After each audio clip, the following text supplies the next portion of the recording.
La Iglesia de Restauración, Apóstoles y Profetas presenta al pastor y conferencista Hernán Sauceda con el tema Apocalipsis, volumen 2. Para pedidos de este y otros temas, visite Librería Restauración, ubicada en el 880 de la Bonifant Street, Silver Spring, Maryland, 20910, o llame al pastor Vicente Hernández a los teléfonos 301-681-6419, 301-562-4005, al celular 240-372-4923, o visite nuestro sitio web www.libreriaderestauracion.com. Padre, tomando de la fuente que no cesará,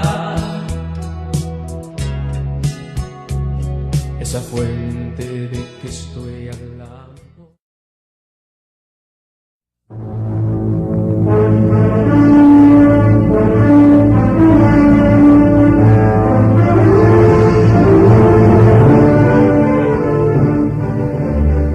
Este es el segundo volumen sobre el estudio del libro de Apocalipsis, y concluimos el primero analizando el juicio del jinete montado en caballo negro, correspondiente a la apertura del tercer sello. Ahora vamos a entrar al siguiente juicio y citamos: Cuando abrió el cuarto sello, oí la voz del cuarto ser viviente que decía: ven y mira. Y miré, y he aquí un caballo amarillo, y el que lo montaba tenía por nombre Muerte, y el Hades le seguía, y le fue dada potestad sobre la cuarta parte de la tierra, para matar con espada, con hambre, con mortandad y con las fieras de la tierra. Apocalipsis capítulo 6, versículos 7 y 8. En este cuarto jinete vamos a notar algo que no tienen los anteriores, y es que es el único que trae nombre. Se llama Muerte, nombre que por cierto no es nada agradable, pero además trae también un compañero inseparable, que es el infierno. Por otra parte, también en este juicio se da el número de muertos que causará el caballo amarillo, y es la cuarta parte de la población mundial, equivalente a unos 2.000 millones de personas, pues a finales del siglo XX, que ya pasó, el mundo sobrepasaba a los 6.000 millones. Aquí vamos a ver también que se mencionan 4 clases de muertes, comenzando con la espada, o sea, guerra entre naciones. También habrán multitudes en protestas mundiales y enfrentamientos raciales, donde habrá mucho derramamiento de sangre. Solamente para una muestra, observemos en la televisión lo que ocurre casi a diario en la Franja de Gaza, los enfrentamientos entre palestinos e israelíes, donde por lo general siempre hay muertos y heridos. Y esto, por supuesto, que es en menor escala, porque en el juicio del caballo amarillo la violencia será mucho mayor. Pero además de las muertes violentas, también aparecen el hambre, haciendo estragos en la cuarta parte de la tierra. Pareciera que los alimentos van a escasear en esos días. El Señor Jesucristo profetizó que en el tiempo cercano a su venida, cuando la tribulación esté en su apogeo, una de las señales importantes será el hambre. Mateo 24:7. Por ejemplo, la nación de la India, que figura entre las 8 naciones en el mundo que posee armamento nuclear, sin embargo, es donde el hambre se ha dejado sentir con más fuerza en estas últimas décadas. Y en algunas ciudades hay carros recolectores de cadáveres que salen por la mañana a recoger a los que murieron la noche anterior, y que algunos están tirados en las orillas de las calles, principalmente niños y ancianos que han muerto de hambre. Estos cuadros, por supuesto que son muy dolorosos, pero en el juicio del caballo amarillo, esto será mucho mayor que ahora. Pero además del hambre, también habrán muertos por mortandad. Aquí podemos ver a las pestes o epidemias que infectarán al mundo y causarán la muerte a muchos que habrán sobrevivido a los juicios de la violencia y del hambre. Y por causa de que una gran parte de estos muertos no son enterrados, al descomponerse empiezan a producir epidemias, tal como sucede también después de un terremoto. Cristo también habló de epidemias o pestes, como una señal antes de su segunda venida. Mateo 24:7. Ahora veamos la cuarta muerte, que es causada por el caballo amarillo, y es por causa de las fieras de la tierra. Para que este juicio se lleve a cabo, es necesario que las bestias abandonen la selva para invadir las ciudades. Y creemos que por causa de los gases tóxicos que se usarán en ese tiempo, estos gases pueden venir de las armas químicas que hoy tienen muchos países. Explicamos que las bombas químicas son diferentes de las bombas atómicas. Las bombas atómicas matan por explosión, por onda expansiva y radiación. Las químicas matan por gases envenenados que se riegan por el aire y envenenan el oxígeno y el hidrógeno, y por supuesto que causan muchas muertes. Las fieras también son impactadas con estos gases y tendrán que salir de sus madrigueras para entrar a la selva de asfalto, y los hombres se espantarán cuando vean esta clase de visitantes, que su misión será matar todo lo que encuentren al paso. Tal vez a este juicio fue que se refirió el profeta Amós, y citamos: «Ay de los que desean el día de Jehová.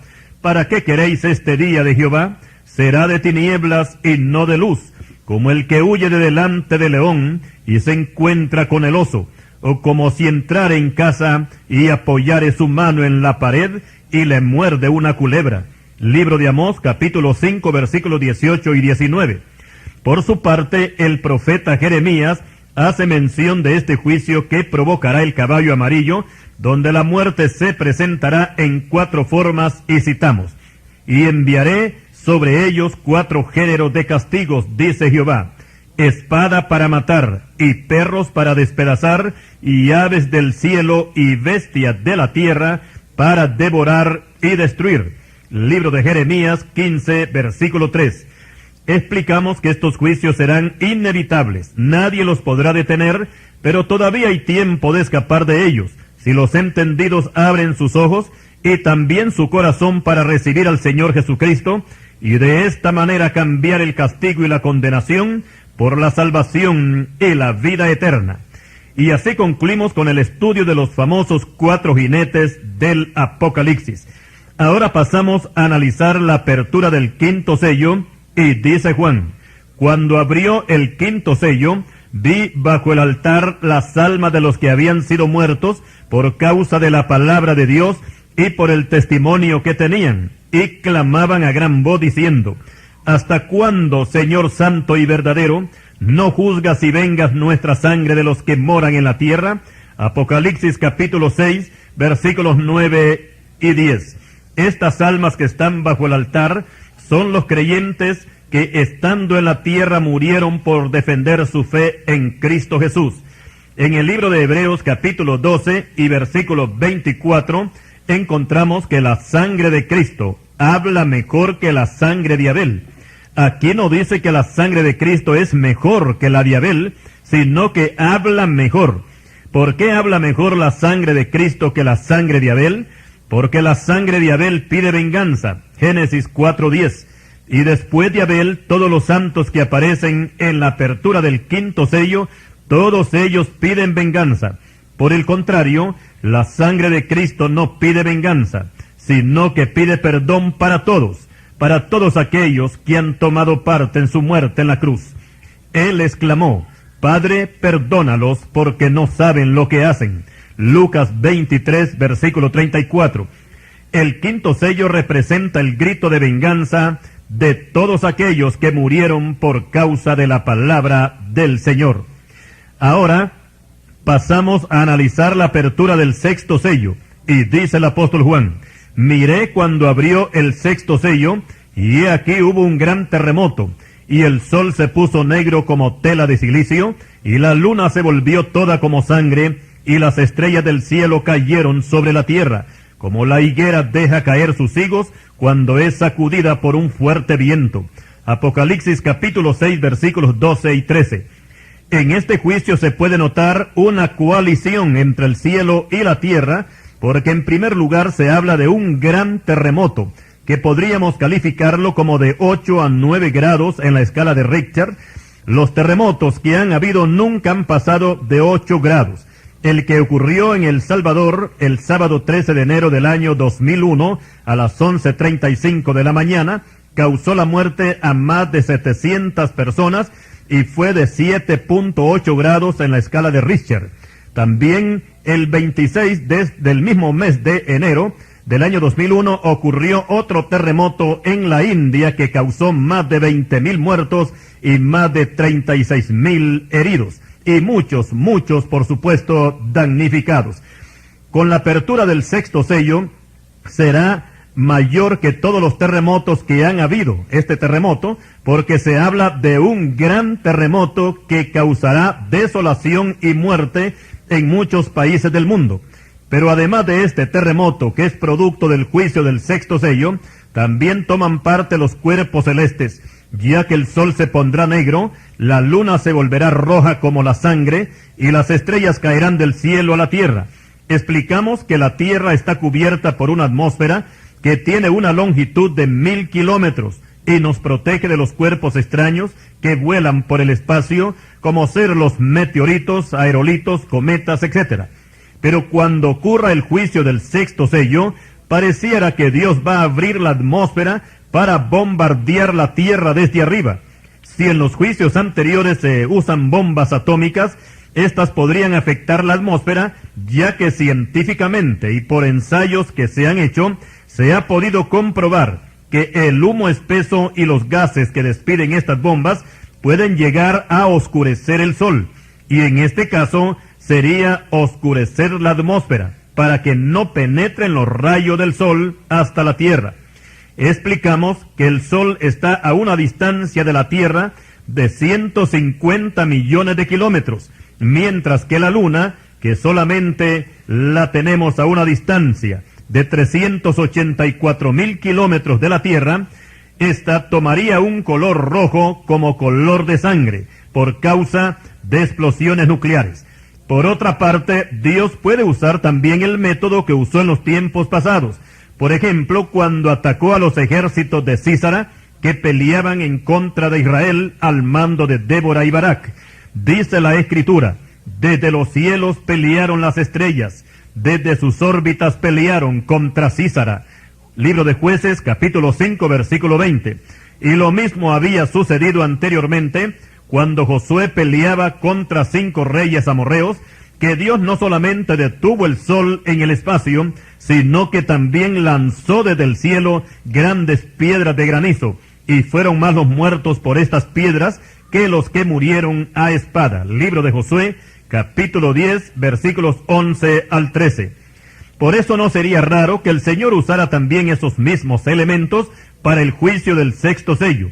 La única diferencia sería que en aquel tiempo el juicio fue solamente para los enemigos de Israel, pero aquí sería para todo el mundo. Y podríamos llamarle a este juicio la guerra de Dios contra el hombre, donde todo el mundo de todas las clases sociales estarían involucradas, y también civiles como militares, ricos y pobres se espantarán, y correrán a refugiarse en las cuevas y en los montes, y hasta pedirán en ese tiempo a los peñascos que los aplasten, porque reconocerán que la ira de Dios ha venido sobre ellos. Apocalipsis 6, versículos 17 y 18. Les recomendamos que si quiere evitar estos juicios, reciba al Señor Jesucristo como su Salvador y escape por su vida. Explicamos que falta la apertura del séptimo sello, pero lo estudiaremos más adelante, porque vamos a seguir el orden bíblico, y a continuación entramos al capítulo 7 de Apocalipsis, que dice así: después de esto vi a 4 ángeles en pie sobre los 4 ángulos de la tierra, que detenían los 4 vientos de la tierra, para que no soplase viento alguno sobre la tierra, ni sobre el mar, ni sobre ningún árbol. Vi también otro ángel que subía de donde sale el sol, y tenía el sello del Dios vivo, y clamó a gran voz a los 4 ángeles a quienes se les había dado el poder de hacer daño a la tierra y al mar, diciendo: no hagáis daño a la tierra, ni al mar, ni a los árboles, hasta que hayamos sellado en sus frentes a los siervos de nuestro Dios. Y oí el número de los sellados, 144,000 sellados, de todas las tribus de los hijos de Israel. Apocalipsis 7, versículos 1 al 4. Los 4 ángeles que detienen los vientos tienen el poder y la orden de hacer grandes estragos, tanto en la tierra como en el mar. Pero antes de empezar su macabra tarea de destrucción, se les da una orden, y es que se detengan hasta que sean sellados los siervos de Dios, que en este caso son 144,000 judíos, 12,000 de cada tribu, y estos serán salvos después del arrebatamiento de la iglesia, y predicarán el reino de Dios por todo el mundo. Continuaremos.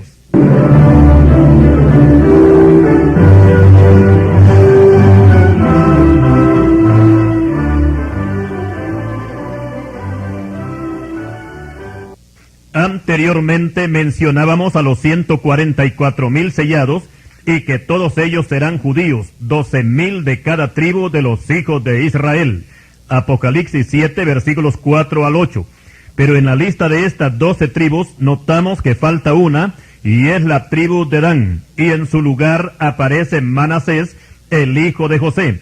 Según la opinión de algunos estudiosos de la profecía apocalíptica, la razón por la cual Dan ha sido excluido es que de esta tribu saldrá el anticristo, y hay una base en la Biblia para pensar que esto puede ser así, y es con respecto a la profecía que dio Jacob acerca de sus hijos antes de morir. Y vamos a citar esta profecía: Dan juzgará a su pueblo como una de las tribus de Israel. Será Dan serpiente junto al camino, víbora junto a la senda, que muerde los talones del caballo y hace caer hacia atrás al jinete. Génesis 49, versículos 16 y 17.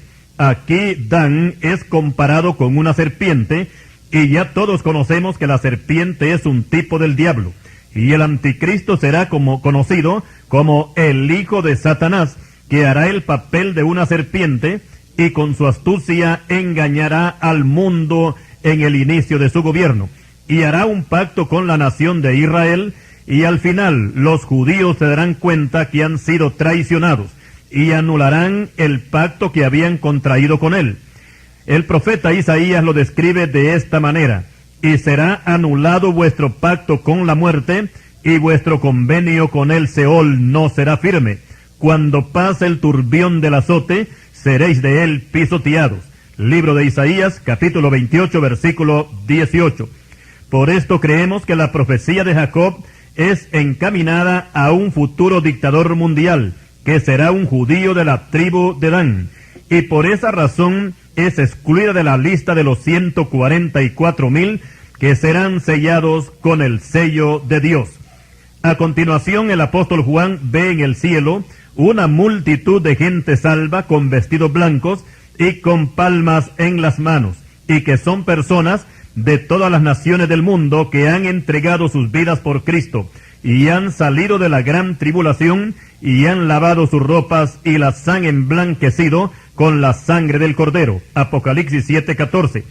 Aquí vemos la gran misericordia de Dios, que aún en medio de sus juicios, Él extiende su mano para salvar, como dice Isaías 59, versículo 1.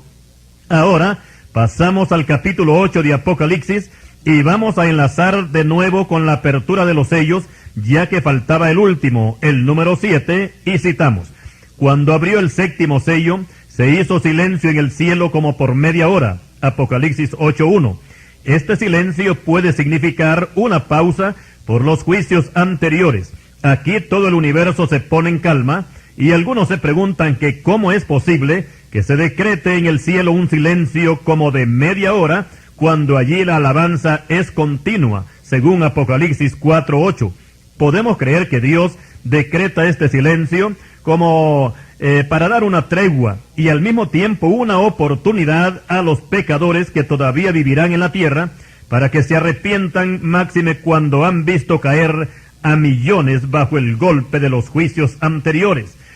Porque después de este silencio aparecen los portadores de los siguientes juicios, y dice Juan: y vi a los 7 ángeles que estaban de pie ante Dios, y se les dieron 7 trompetas. Apocalipsis 8, versículo 2. Estos 7 ángeles con 7 trompetas representan los juicios intermedios entre los sellos y las copas de la ira de Dios. Pero antes que los ángeles empiecen a sonar las trompetas, Otro ángel viene y se para ante el altar con un incensario de oro, y se le dio mucho incienso para añadirlo a las oraciones de los santos. Luego este incensario es lleno del fuego del altar y fue arrojado a la tierra, y hubo truenos y voces y relámpagos y un terremoto. Con esto nos damos cuenta que nuestras oraciones suben de la tierra al cielo, pero llegará el día cuando Dios las devolverá del cielo a la tierra como castigo para los impíos. Esto quiere decir que las oraciones son una bendición para los que oran, pero una maldición para los que nunca han orado. Ahora, con respecto al terremoto, la Biblia no dice dónde tendrá su epicentro. Lo que sí sabemos es que va a sacudir a toda la tierra, pero no todos morirán, porque Dios los va a ir enjuiciando poco a poco con los juicios restantes. Y de inmediato pasamos a los juicios de las trompetas, y dice Juan: y los 7 ángeles que tenían las 7 trompetas se dispusieron a tocarlas. El primer ángel tocó la trompeta, y hubo granizo y fuego mezclado con sangre, que fueron lanzados sobre la tierra, y la tercera parte de los árboles se quemó, y se quemó toda la hierba verde. Apocalipsis 8, versículos 6 y 7. Este primer juicio de la primera trompeta, donde aparece el fuego y el granizo, es similar a la 7ª plaga que hubo en Egipto, y citamos: hubo pues granizo y fuego mezclado con el granizo, tan grande cual nunca hubo en toda la tierra de Egipto desde que fue habitado. Éxodo 9:24. Esta plaga destruyó considerablemente la vida vegetal de aquel país, y lo mismo sucederá en este juicio de la primera trompeta, cuando el fuego y el granizo destruirán la tercera parte de los cultivos a nivel mundial. En el libro de Job se nos dice que Dios tiene nieve y granizo para el tiempo de este juicio. Libro de Job 38, versículos 22 y 23. Pero además del granizo también se menciona el fuego, que arrasará con montañas enteras, y podemos pensar que los incendios forestales se van a multiplicar en el mundo. El fuego es un elemento bien importante y que será utilizado para los juicios venideros.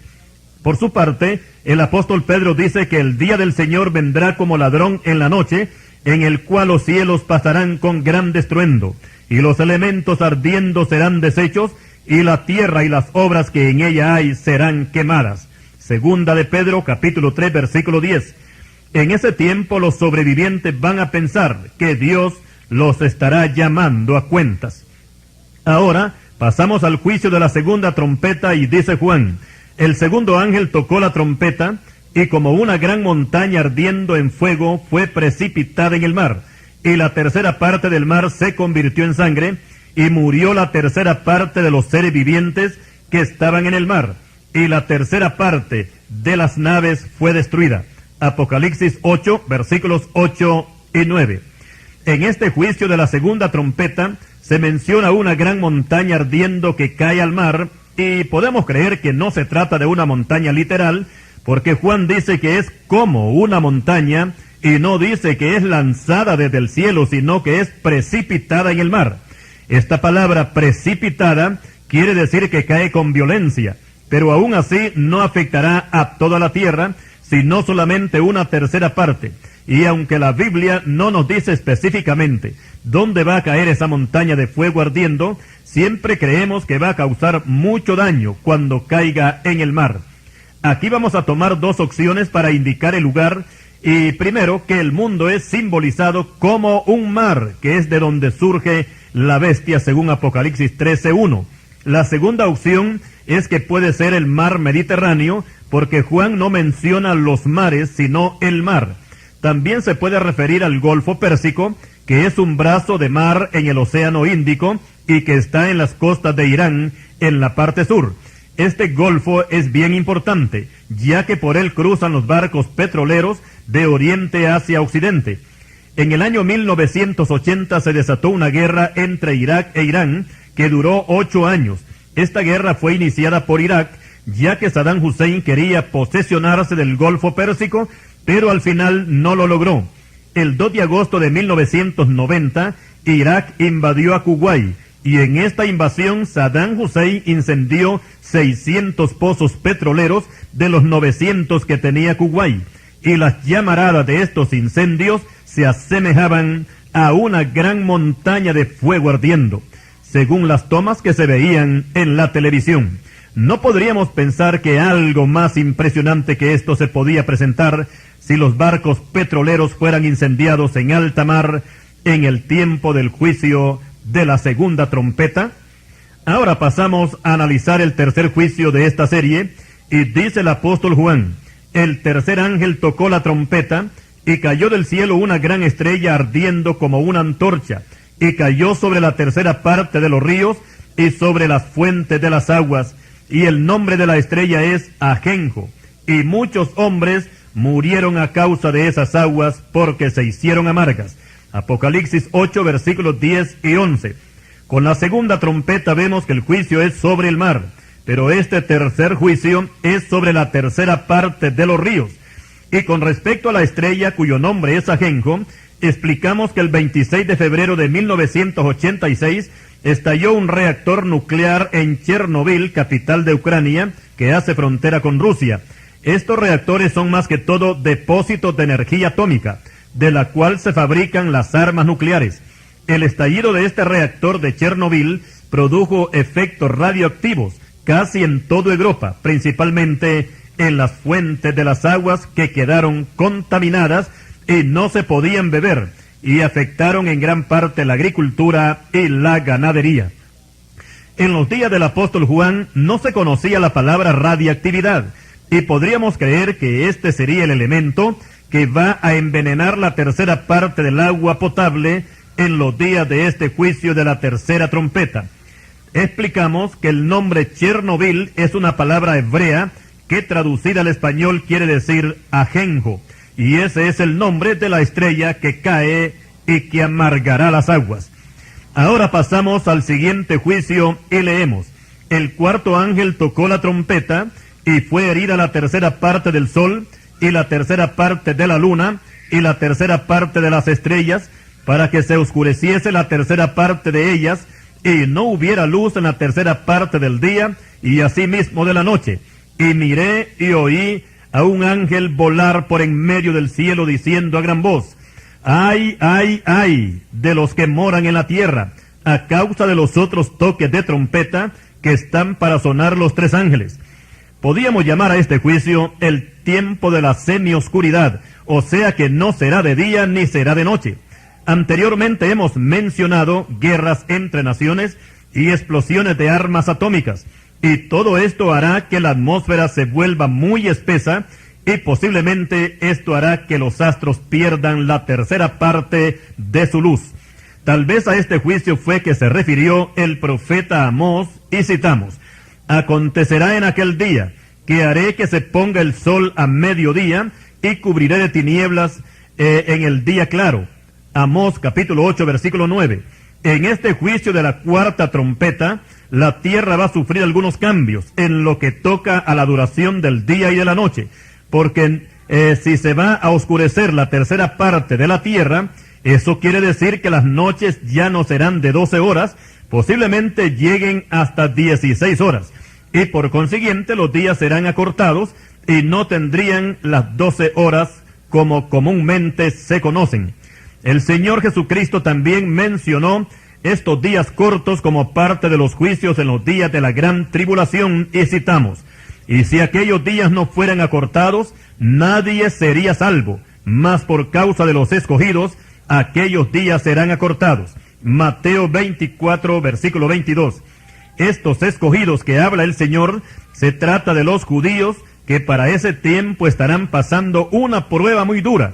Y después del juicio de la cuarta trompeta, sigue diciendo el apóstol Juan que vio un ángel volando y gritando a gran voz, pero su grito no es para consolar a los desesperados pecadores, sino para anunciarles que se preparen, porque vienen 3 ayes de dolor que corresponden a la quinta, sexta y séptima trompeta.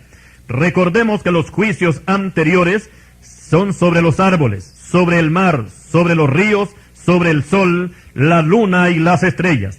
Pero los 3 ayes que faltan y que corresponden a las 3 últimas trompetas, estos juicios vienen directamente contra el hombre.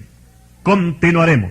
Y continuando con los juicios de las trompetas, vamos a analizar la número 5 y dice Juan: el quinto ángel tocó la trompeta y vi una estrella que cayó del cielo a la tierra, y se le dio la llave del pozo del abismo, y abrió el pozo del abismo, y subió humo del pozo como humo de un gran horno, y se oscureció el sol y el aire por el humo del pozo, y del humo salieron langostas sobre la tierra, y se les dio poder como tienen poder los escorpiones de la tierra. Apocalipsis capítulo 9 versículos 1 al 3.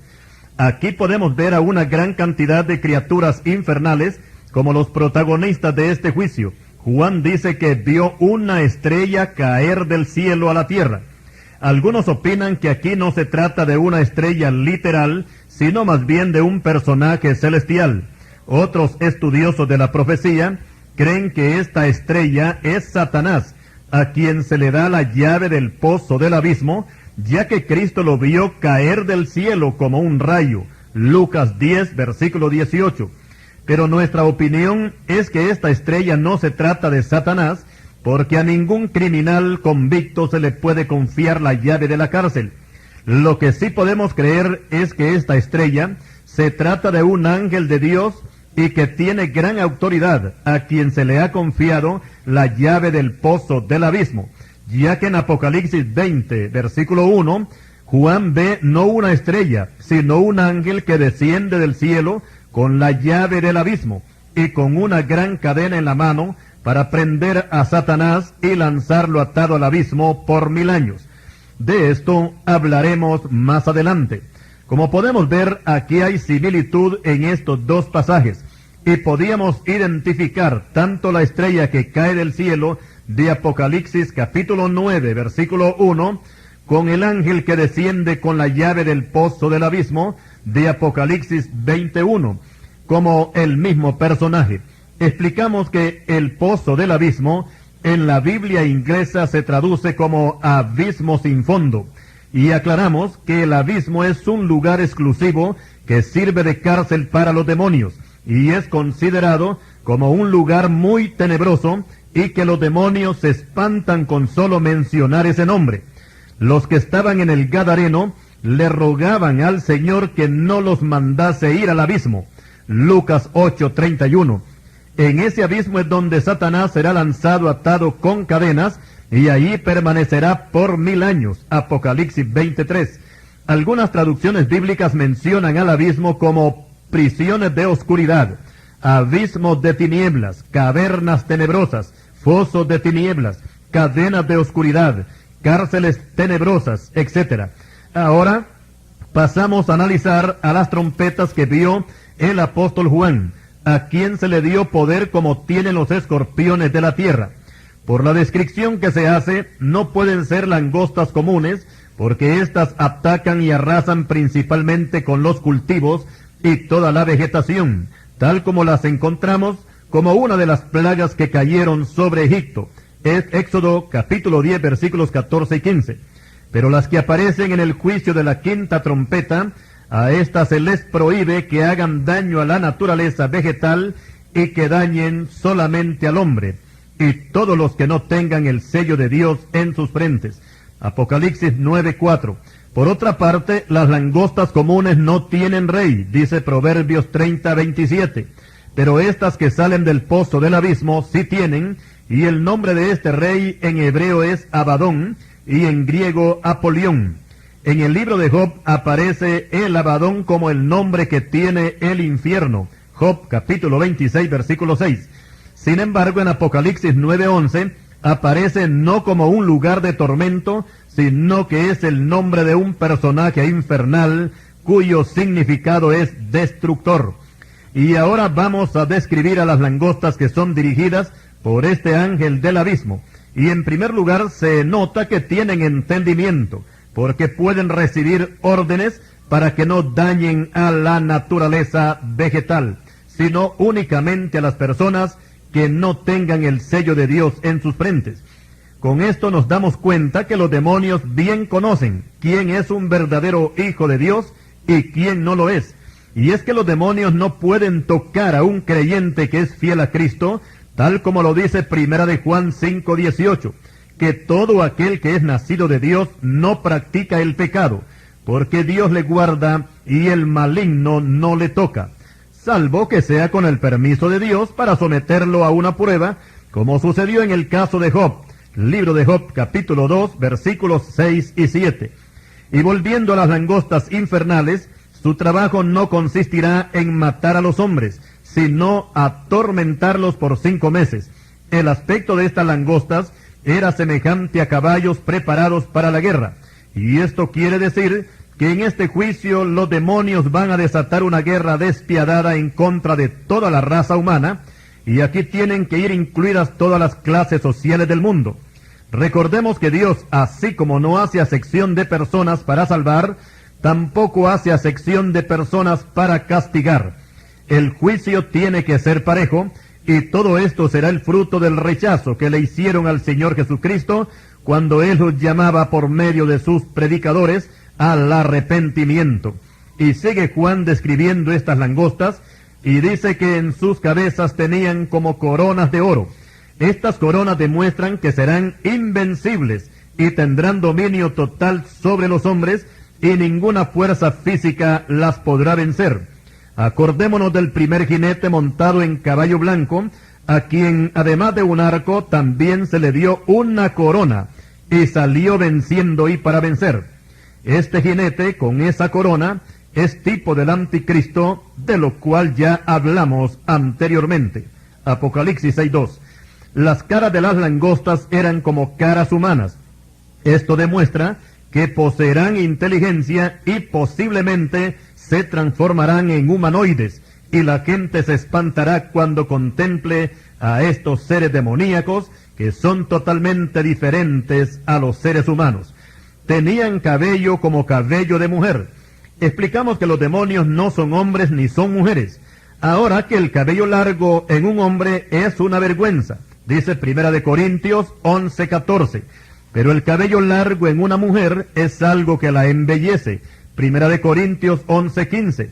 Pero cabello largo como de mujer en un demonio es algo que espanta. Sus dientes eran como dientes de leones. Esto quiere decir que la fiereza con que actuarán será como algo que nunca se ha visto. Recordemos que los demonios no usan de compasión para nadie. Sus principales objetivos son matar y destruir. Solamente tenemos que acordarnos del Gadareno. Tenían corazas también como corazas de hierro. Esto quiere decir que ningún mecanismo humano las podrá detener. Solamente podrían hacerle frente a estas corazas los que tuvieren la coraza de justicia y toda la armadura de Dios con ellos, como dice Pablo en Efesios 6, versículos 11 al 17. Pero los que tengan esta clase de armadura no estarán en la tierra para el tiempo de ese juicio, porque habremos volado mucho antes con el Señor en el arrebatamiento. Y sigue diciendo Juan que estas langostas tenían colas como de escorpiones, y también tenían aguijones, y en sus colas tenían poder para dañar a los hombres durante 5 meses. Por supuesto que este cuadro de las langostas demoníacas y destructoras no es nada agradable, pero la gente tendrá que soportarlas, y algunos hasta serán presa de la locura, tal como reza la sentencia divina, y citamos: y vas a enloquecer a causa de lo que verás con tus ojos. Deuteronomios 28:34. Y Juan nos dice que por causa de este juicio, los hombres buscarán la muerte, pero Dios no les va a permitir que mueran. Apocalipsis 9:6. En este tiempo Satanás está abarrotando el cine y la televisión con películas de terror, donde aparecen escenas muy espeluznantes, donde se observan macabros asesinatos, satanismo y pornografía en una forma bien exagerada. Pero explicamos que ninguna película de terror podrá superar al juicio de la quinta trompeta, porque todos sabemos que las películas solamente se ven en las pantallas, y además de eso no las ve toda la gente. Pero los juicios de Dios, todos los moradores de la tierra tendrán que sentirlos en carne viva, y aquí sí que nadie podrá escapar. El Señor dice que Él guardará a su iglesia de la hora de la prueba que ha de venir sobre el mundo entero, para probar a los que moran sobre la tierra. Apocalipsis 3:10.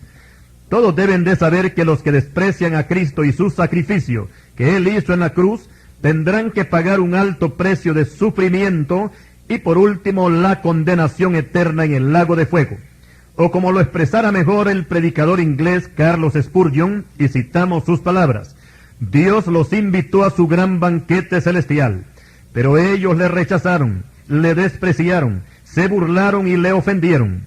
Ahora Dios no los va a invitar, sino que los va a arrastrar hasta el trono de su juicio para que paguen el precio de su indiferencia, porque Dios no puede ser burlado.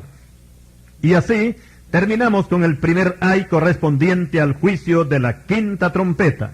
Ahora pasamos al segundo ay, y sigue diciendo el apóstol Juan: el sexto ángel tocó la trompeta, y oí una voz de entre los cuatro cuernos del altar de oro que estaba delante de Dios, diciendo al sexto ángel que tenía la trompeta: desata a los cuatro ángeles que están atados junto al gran río Éufrates. Y fueron desatados los cuatro ángeles que estaban preparados para la hora, día, mes y año, a fin de matar a la tercera parte de los hombres, y el número de los ejércitos de los jinetes era 200 millones. Yo oí su número. Apocalipsis 9, versículos 14 y 15. Estos ángeles que son desatados, por supuesto que no son santos ángeles, sino demonios perversos, que en vez de estar en prisiones de oscuridad, como los que menciona el apóstol Pedro en su segunda epístola capítulo 2 y versículo 4, estos se encuentran atados junto al gran río Éufrates para ser usados como instrumento de juicio cuando se toque la sexta trompeta. Aquí se vislumbra un ataque bastante violento de parte de estos seres infernales en contra de la humanidad, los cuales van a realizar su macabra tarea de destrucción y muerte. Y tal parece que este juicio es la continuación del anterior, con la diferencia que en la quinta trompeta se mencionan las langostas y aquí se mencionan los caballos, pero ambos tienen poder para atormentar y matar, principalmente con las colas, que son semejantes a serpientes y como colas de escorpiones. Los caballos aparecen también con poder en sus bocas. Algunos opinan que estos 200 millones podrían ser soldados asiáticos que cruzarán hacia Occidente en poderosos tanques de guerra, disparando misiles atómicos por la boca de los cañones. Juan menciona 3 elementos que se usarán en este juicio, como ser el fuego, el humo y el azufre. Apocalipsis 9:18. Y precisamente que estos son los elementos que aparecen cuando se disparan armas atómicas: fuego, humo y azufre. Pero también no se puede descartar que sea un juicio directo en forma sobrenatural, como sucedió con la destrucción de Sodoma y Gomorra, donde Dios usó también estos mismos 3 elementos sin intervención humana. Génesis 19, versículos 24 al 28. Pero de cualquier forma que se lleve a cabo este juicio, los sobrevivientes ni aún así se van a arrepentir de toda su maldad, ni dejarán de adorar a los demonios y toda clase de imágenes religiosas, y por otra parte la violencia se aumentará y continuarán los homicidios, las hechicerías, las fornicaciones y los asaltos a mano armada. La mente de los hombres para ese tiempo estará tan cegada que no podrán entender que la terrible situación por la que van a pasar será el producto de lo que ellos mismos han sembrado, ya que todo aquel que le da la espalda a Dios, su futuro ya está marcado por la misma palabra, y es que será sometido a juicio. Entendemos que el pecado es el que ha arruinado a esta pobre humanidad. Y si hoy la situación en el mundo es bastante dura, ¿cómo será entonces, nos preguntamos, cuando esos 4 demonios que están atados junto al gran río Éufrates sean sueltos y provoquen el segundo ay a todos los moradores de la tierra? Continuaremos.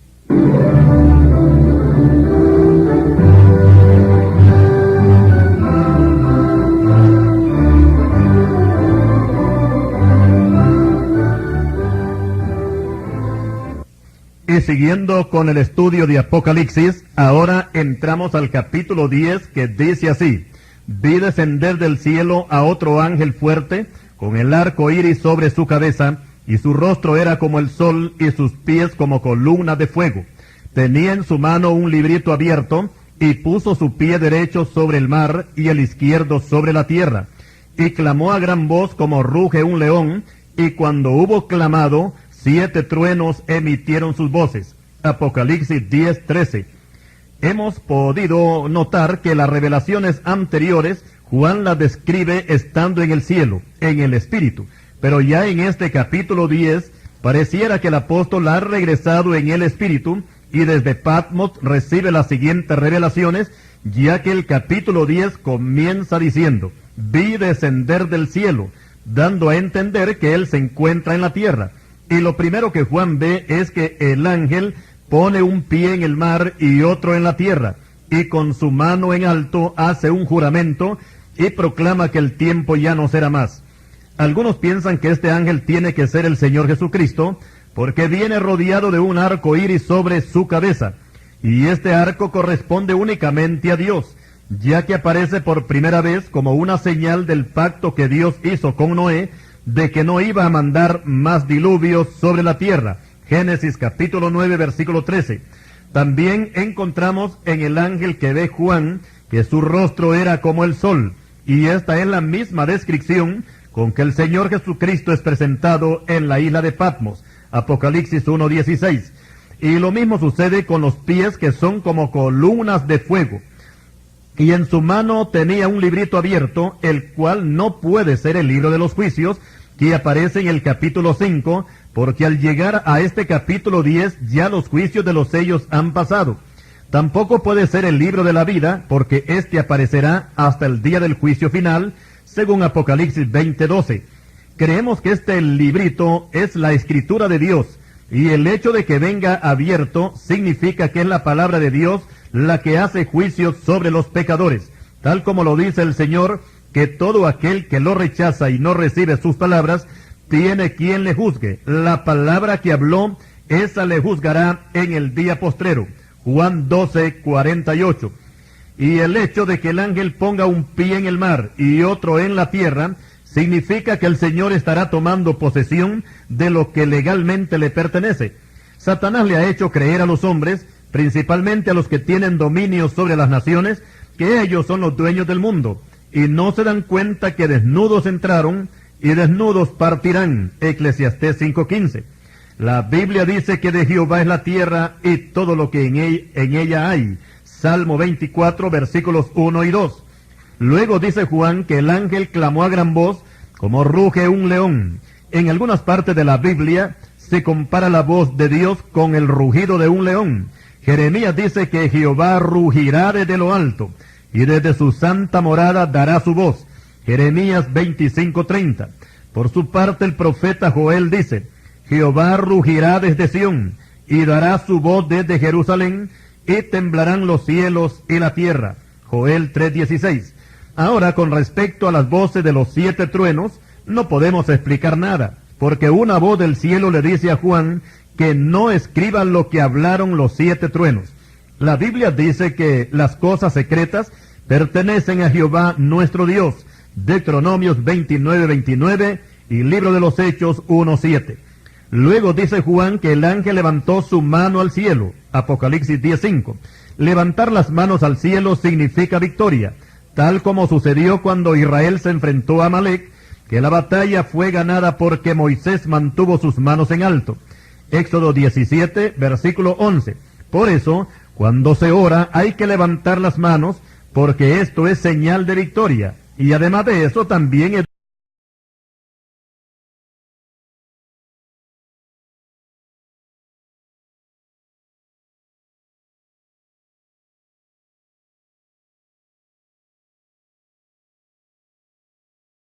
jurar levantando una mano.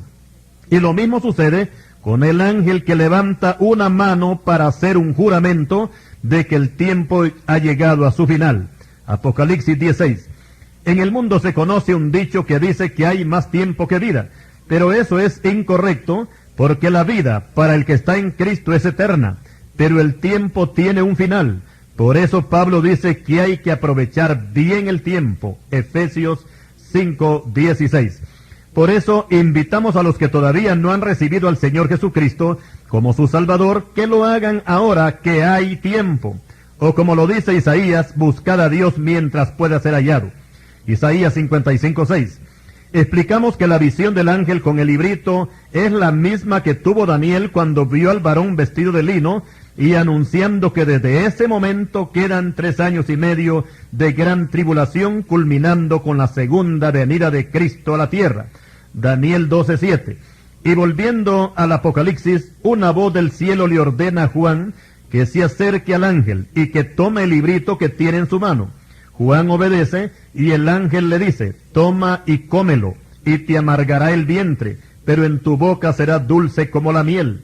Y tal como dijo el ángel, así sucedió, que cuando comió el librito fue dulce a la boca, pero después le amargó el vientre. Esta misma visión le sucedió al profeta Ezequiel cuando se le dijo que comiera un rollo escrito por dentro y por fuera, y que contenía endechas, lamentaciones y ayes. Ezequiel 2, versículos 9 y 10, y Ezequiel capítulo 3, versículos 1 al 3. Lo que comió Ezequiel y Juan fue la palabra de Dios, la cual es dulce para los que aman al Señor. Salmo 119, versículo 103. Ahora, para los creyentes perezosos, la palabra es dura. Juan 6:60. Y para los impíos y pecadores, la palabra les será amarga. Sofonías 1:14. Y para terminar con este capítulo 10 de Apocalipsis, el apóstol Juan recibe una orden de parte del ángel y le dice que es necesario que profetice otra vez sobre muchos pueblos, naciones y lenguas y reyes. Apocalipsis 10, versículo 11. Esto de predicar de nuevo significa que Dios va a extender su misericordia en medio de la gran tribulación para todos los que quieran salvarse, porque al llegar a este pasaje que estamos estudiando, a la bestia no se le ha permitido poner su marca mortal, porque eso va a ocurrir cuando entremos al capítulo 13. Y con respecto a la orden de profetizar sobre muchos pueblos, aquí la palabra pueblo significa predicar a todas las culturas. Sobre naciones significa a todas las razas. Sobre toda lengua significa predicar en todos los idiomas y dialectos. Sobre reyes significa predicarle a todos los gobernantes del mundo sin excepción, porque estos también tienen que ser evangelizados y para su propio bien les conviene que atiendan el mensaje de Dios, porque de lo contrario, el Señor Jesucristo los va a golpear fuertemente con vara de hierro y como vasija de alfarero los hará pedazos cuando haga su entrada triunfal en su segunda venida, dice el Salmo capítulo 2, versículo 9. Recordemos que Dios ama, pero cuando se trata de castigar, la Biblia dice que es cosa horrible caer en sus manos. Hebreos 10:31. A continuación, pasamos al capítulo 11 con 3 temas.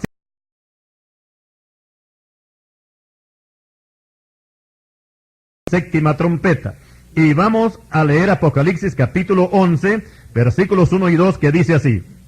Entonces me fue dada una caña semejante a una vara de medir, y se me dijo, levántate y mide el templo de Dios, y el altar, y a los que adoran en él. Pero el patio que está fuera del templo, déjalo aparte y no lo midas, porque ha sido entregado a los gentiles, y ellos hollarán la ciudad santa 42 meses. Explicamos que la caña es una medida de longitud que hoy no se usa, pero tiene un equivalente a 3 metros. Y con respecto a la visión, pareciera que fue la misma que tuvo el profeta Ezequiel, según se narra en los capítulos 40 al 43 de su libro, ya que aquí se habla de las dimensiones y la forma de construcción del templo en Jerusalén. Y creemos que este será un templo que se construirá en el futuro, porque para el tiempo de la visión de Ezequiel, el templo de Salomón ya había sido destruido por Nabucodonosor. Después de los 70 años de cautividad en Babilonia, se construyó el segundo templo, el cual fue profanado y dañado en su construcción muchas veces, principalmente por el rey sirio Antíoco Epífanes, a quien Judas Macabeo le hizo la guerra y lo expulsó de Jerusalén. Cuando entramos al Nuevo Testamento encontramos este mismo templo, que había sido reconstruido por los judíos con la ayuda de Herodes, y este trabajo de reconstrucción había durado 46 años, Juan 2:20. Este segundo templo fue destruido por Tito, el general romano, en el año 70 de la era cristiana. Y ahora hablaremos del tercer templo, que será el que profanará la bestia, como nos dice el apóstol Pablo en 2 Tesalonicenses 2:4. Pero como ya todos tenemos conocimiento que en la actualidad Jerusalén no tiene templo, pero los judíos ortodoxos desde hace años están empeñados en construir uno, nada más que hay un problema, y es que donde se piensa construir el templo de los judíos, ese lugar está ocupado por un templo musulmán que pertenece a los árabes, y este templo pagano es conocido como la Mezquita de Omar, y también la Cúpula de la Roca, y es muy venerado por los musulmanes. Ahora pensemos en la reacción que tendrían los árabes si los judíos se proponen construir su templo en el mismo lugar donde los árabes tienen el de ellos. Esto quiere decir que el templo pagano sería derribado, y todo es posible si está dentro de los planes de Dios. Creemos que este tercer templo será construido antes o inmediatamente después del arrebatamiento de la iglesia, ya que el profeta Malaquías habla que el Señor vendrá súbitamente a su templo, a quien vosotros buscáis. Malaquías 3, versículos 1 y 2. Este pasaje no se puede interpretar como la primera venida de Cristo, porque en ese tiempo los judíos no lo buscaron, ni tampoco desearon su presencia. El pasaje se refiere a su segunda venida, que será cuando los judíos lo verán y se lamentarán, pero se salvarán. Zacarías 12:10. Ahora que este templo será profanado, tal como el Señor mismo lo hace ver, cuando dice: por tanto, cuando veáis en el lugar santo la abominación desoladora del que habló el profeta Daniel, el que le entienda. Mateo 24:15. En el capítulo 6 de Apocalipsis, en la apertura del primer sello, expusimos la entrada del anticristo en el escenario mundial, pero como un falso mensajero de paz, ganándose la confianza del mundo entero. Pero al entrar al capítulo 11, vemos los primeros indicios de su verdadero carácter, ya que profanará el templo y se hará pasar por Dios. Segundo libro de Tesalonicenses, capítulo 2, versículo 4. Y después se levantará contra los 2 testigos y los matará en la plaza central de Jerusalén. Y de estos 2 testigos hablaremos ampliamente en nuestro tercer volumen de este estudio sobre Apocalipsis.